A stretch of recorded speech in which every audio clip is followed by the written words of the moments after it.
So, and again, it's important to take note of the fact that when you're putting together a report, in most cases you will find that you will put it together, or you will actually write a report when there are choices that must be taken that needs to address a specific topic or even an obstacle.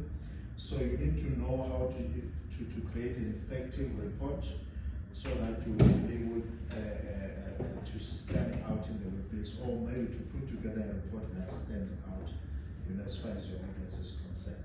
What is this thing? I know that probably all of us have an idea of what a report might be. Maybe before we get to this, let's talk about it. What do you think a report is? Anyone who has an idea?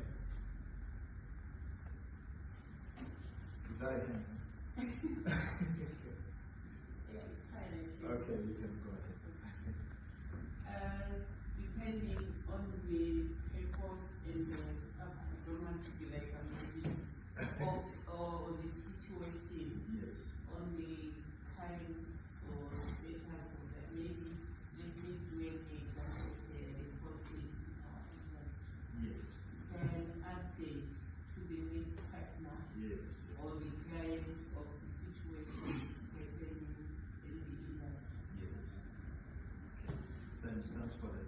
So you're saying that this is an update. So you are actually putting together an update to both partners. yes, to a stakeholder. Yes, thank you very much. That is actually a correct understanding of what a report is. Say your hand was up. I can say it's a detailed summary of events that have happened, and also finding a way forward for the next upcoming report from the current analysis. Thank you very much. That's also very good understanding of why it is a detailed summary of what happened and what should happen next. Thank you very much for that.